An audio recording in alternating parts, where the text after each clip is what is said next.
Hello and welcome to B2B Revenue Leaders. I'm your host, Dustin Tizik, and this episode is brought to you by Testimonial Hero. If you're looking to get more customer stories out there, but you're struggling with the resources to make that actually happen, Testimonial Hero can help. Learn more at testimonialhero.com. And on this episode, I'm joined by Mark Stiving, who is the founder at Impact Pricing. And you guessed it, we're talking about pricing. So a lot of the focus on this episode is around what value-based pricing is. We talk about perceived versus real value and inherent versus relative value. And we also touch a bit on how to raise prices and actually communicate those price changes to your customers. On to the episode. Hey, Mark, welcome to the show. Thanks, Dustin. It's going to be fun. Yeah, looking forward to this one. Pricing. Well, for our listeners, we're going to talk about pricing. I've spent, past 10, 12 years in B2B SaaS, have made many pricing mistakes and packaging things wrong. So I have a bunch of questions here. And I think when people hear pricing, everyone says, do it based on a value metric, focus on value, but people don't really know what value means because it's a big word that means a lot of things to a lot of different people. So let's kick it off there really. Like, how do you think through value? Can I just say that was the most perfect opening ever? That was really good. So most people will say the word something like, hey, we do value-based pricing or, charge what a customer is willing to pay, which is how I define value-based pricing. Yeah. But we don't really know what that means. And there are so many different ways to think about value. And that's why this is so hard.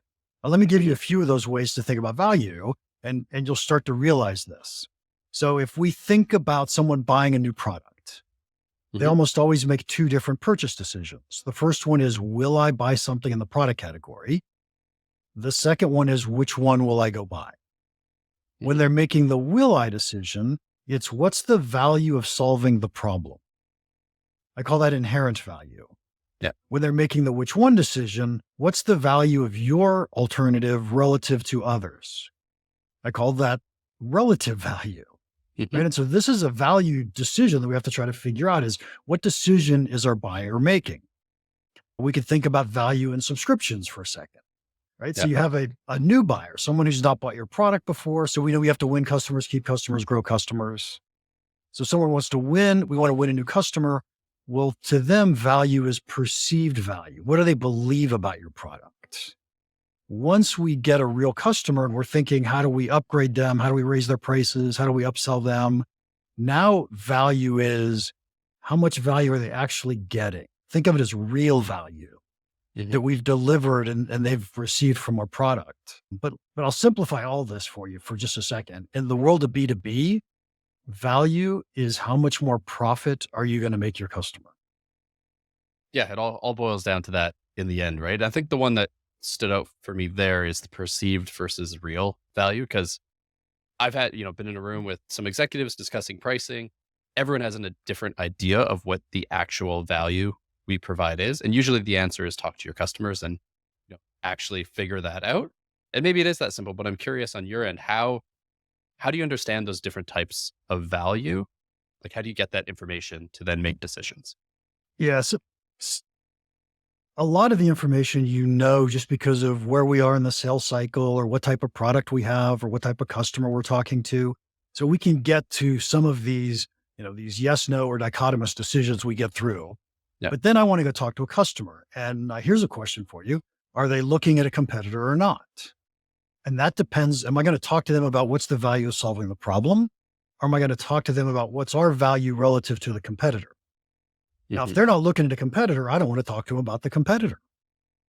So how do we do that? The recommendation I usually make to salespeople is ask this question. If you don't buy this, what will you do? Yeah. And the implication is there's no other alternative. But I'm certainly not mentioning competitors or saying, hey, you should go look at competitors with that type of question. And so in truth, if you can think through all of the different decisions our buyers are making, then we can start to say, okay, where are they? What's the information they truly need? Yeah, I like phrasing the question that way instead of who else are you looking at? Also, because oftentimes it's not an actual competitor. For most tech companies, maybe it's Excel is the backup option, right? I'm not going to use your software. I'm just going to use Excel. And then all the bells and whistles you have don't really matter, and how you position it changes completely. On the pricing side, then, if someone's thinking through like, like price elasticity is what a lot of people are trying to get at, and how much they can increase prices. What's the willingness to pay? And I found that's kind of the hardest part is, yeah, you could maybe have a guess on the value, but then where do you start to figure out like what the actual price is? Yeah, let's talk about another one of these choices. Yeah. Are we in a Tioli market, which I call a take it or leave it market, or are we in a negotiated pricing situation? Mhm. Because we think about these very differently. If I'm in a negotiated pricing situation, I really don't care about price elasticity. It Yeah. doesn't matter to me. I want to set a relatively high list price and then have my salesperson figure out what's the value we're delivering to this customer and then communicate that value so they can maintain the highest price possible. Mhm. Now, if I'm in a take it or leave it situation, so I'm selling on the web, I've got a price point there, people click buy now. I don't get to negotiate with individual customers. Yeah. Now price elasticity starts to make sense, right? If I raise my price 1%, how much does that affect my demand? And we can start thinking about those things. But we have to first understand where are we? What kind of product are we Mhm. making? Yeah. I think there's a lot of kind of in between too for people as well. Like in our case, we need to, maybe we don't need to, but we think we need to show pricing on the website to at least give a range. And part of that is we're not the cheapest solution. We're kind of on the premium end. And we selfishly want to rule out some people who want a $10 a month solution when we're, 4,000 a project, right? That being said, every actual proposal and sales discussion is custom. Like we custom build based on the component parts that they want us to create. So that's been a struggle for us is how do we simplify communicating pricing on the website when realizing everything in reality is custom? And I Yep. think a lot of people struggle with what to do there. Yeah. And so that's the question of do I put my prices on the website or not is a really hard question. Yeah. Here's the simplest way I can answer that is if first off, if you expect people to buy without talking to sales, you better have a price on there, Yeah. right? So Yeah. if you're going to be doing PLG and you want to get people in, get a price there, whatever that looks like. If you've said, hey, I don't want to because my price is too high and I'm going to scare people away, Yeah. I would argue that you haven't communicated value on your website well enough. And so we can do that. And then put yourself in the shoes of the buyer to say, when's the last time you said, hey, I really like that thing. I want to go look at it and see if I could buy one. You go to the website, there's no price. Yeah. And what goes through your head is, it's probably too expensive for me. Yep. And Yeah. you That don't and shop anymore. yeah, that and I don't want to talk to a sales guy to figure out what the price is. There you Those are the go. two things for sure. There you Yeah. go. And so the question becomes, do we want to be able to sell quickly and easily? Yeah. Or do we think we absolutely have to talk to somebody in order to communicate value before we deliver the price? I Mhm. think what you said earlier is a great answer. And that is, let's put a range on there that says, hey, we can't price this without knowing more about your situation and desires, but our prices typically range from 4,000 to 100,000. Yeah. Right. So now I got a ballpark. Yeah, exactly. Because then that does disqualify. I think that does two things, right? It disqualifies the ones who are looking for a very cheap solution, basically. And having that high ballpark as well makes people realize, this is a large enough company and if I have a propensity to spend and I want a big project, these might be the people. Yeah. So yeah. Can I tie that into another concept real quickly? Yeah. Yeah. Go for it. Yeah. And if you're replying to an RFP, Yeah. I love replying with good, better, best in the RFP. And Yeah. the reason is exactly what you just said, right? I'm going to give you good, which may be less than what you asked for, but it's going to win at the best price point. Yeah. I'm going to give you better, which is exactly what you asked for. And then or maybe what I think you truly need. Mhm. And then I'm going to give you best, which is saying, hey, look at all the things we could possibly do for you one day in the future. And Yeah. it's at a really high price point. So we're using that as almost as an advertising or marketing program. And every once in a while, someone buys it and we win a huge deal. Mhm. Yeah. That's funny. That's exactly what we do is we expect them to pick the middle option. Mhm. Even not in an RFP. A lot of times we do a sales call. We have a relatively short sales cycle. We do a sales call. We know they're going to close in 2 weeks, 3 weeks. So we send a price quote. And that's exactly how we tackle it. And I think that often works well on a website as well in those broader buckets, right? Like here's the starter package, middle, and enterprise. The one thing I've always wondered is like enterprise is always the mystery box on a website, right? There's no price. There's fill out this form and get info. I'm curious how you feel about that in most cases. And if maybe having a range there or some type of like something to benchmark it to might make more sense. Yeah, I think enterprise is okay. Typically, we see three different price points there, good, better, best. Oftentimes, we'll see a fourth, and the fourth should either be free, so it's a freemium product, Yeah. or it should be the enterprise call us option, right? Mhm. So one of those two. But you can get away with enterprise being your best choice of the good, better, best. Yeah. Now, here's the thing about SaaS businesses, which I find fascinating. First off, let me talk about non-SaaS businesses. Mhm. In a traditional business, you're going to go buy a new phone. You get to choose, you're going to buy a product and you get to choose the one with the lowest, the middle, or the most amount of memory. And I Yep. can pretty much guarantee you that you chose the one with the middle amount of memory. And how do I know that? Because you didn't want to make a mistake, right? You didn't know exactly what you needed, but if you bought the low end one, it might not be good enough. And if you bought the high end one, you'd be wasting money. So Mhm. you buy the one in the middle. Now, in the world of SaaS or subscriptions, we often buy the good, the lowest end one, because it gives us a chance to get into it, try it, see how well it works, and then over time, move up to better, move up to best. And so as we start developing our product portfolios in subscription businesses, we want to be thinking exactly that. How do I get somebody into my good product? What are the things someone needs for a minimum viable product? And then how do I get to move them up into the better product? And how do I get to move the ones who really love us into the best product?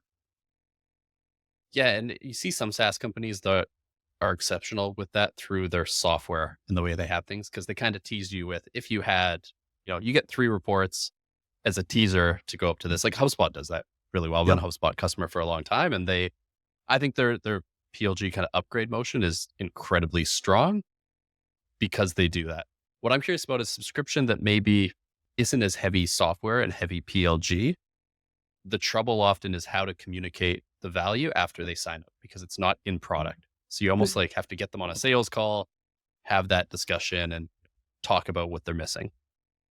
yeah, and I think that's perfectly okay. One of the things we talked a little bit about perceived value versus real value.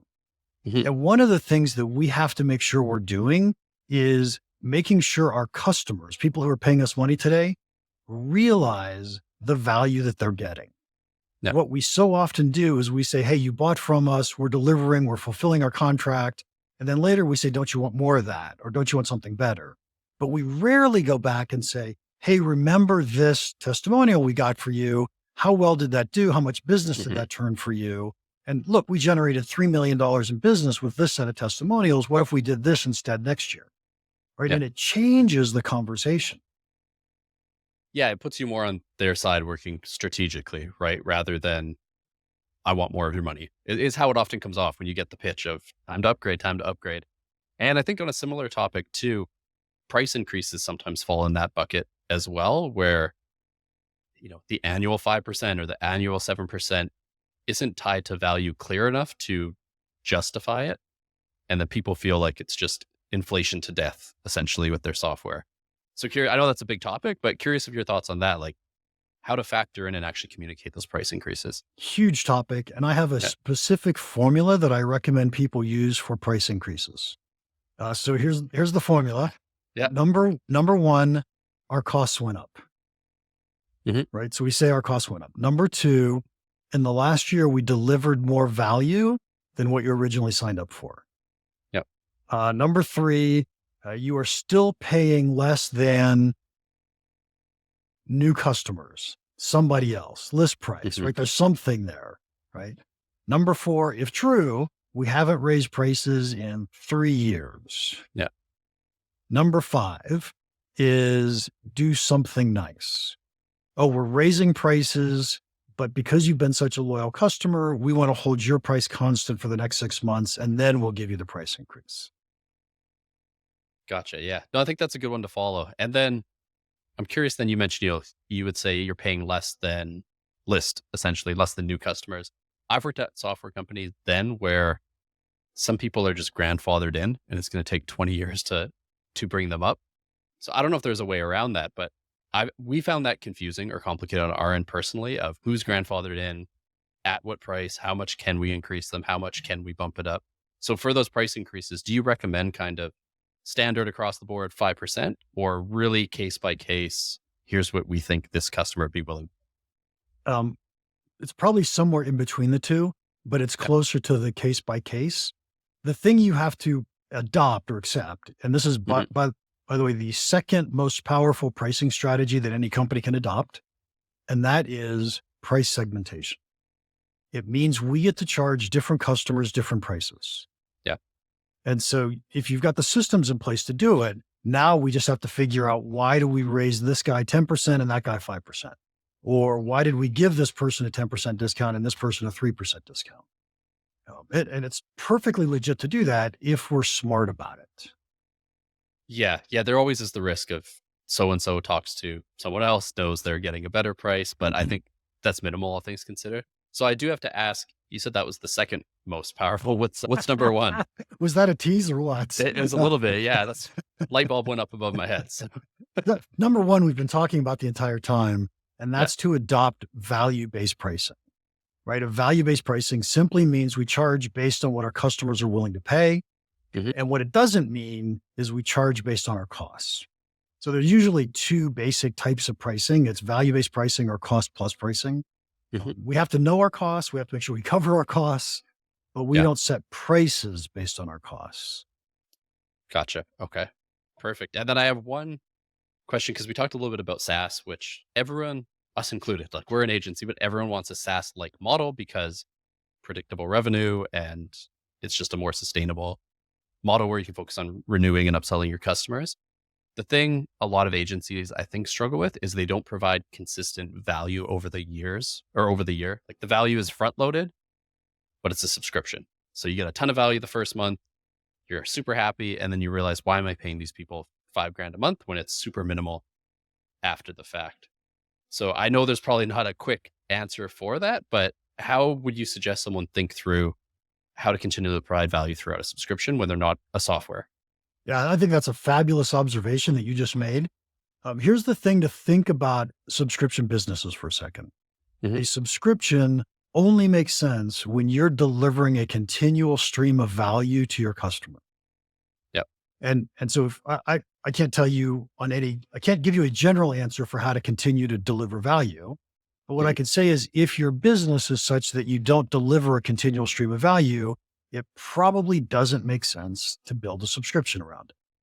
Right. Yep. So I pay my tax preparer once a year to do my taxes. If he Yeah. charged me a subscription monthly, it's like, well, what the heck you doing the other 11 months of the year? Hmm. Right. I don't need that. And so you have to decide, can we structure a product offering where we're delivering value every single month? And then it makes sense to charge every single month. What you said is all companies want to go to a subscription because, we get the predictable revenue, we actually get higher valuations. I mean, there's Yep. lots of fabulous reasons, but those are reasons for you. Yeah. And what matters is the customer. What's the value to the customer?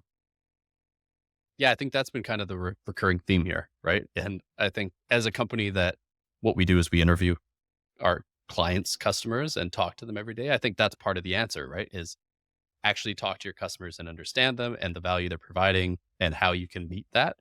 Because what we found too is during those conversations, you often spot additional product lines you can spin up or additional services that you might not think are that useful or important, but you're not your buyer. So you kind of get those additional opportunities as well from just asking those blunt questions to customers of what could we do better?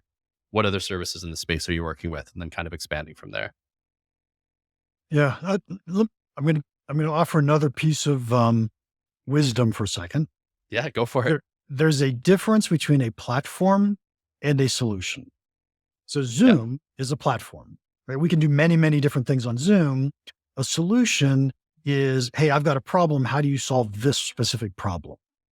Yeah. Now, we can do thousands of things on Zoom, but it turns out they've created a special package for telemedicine.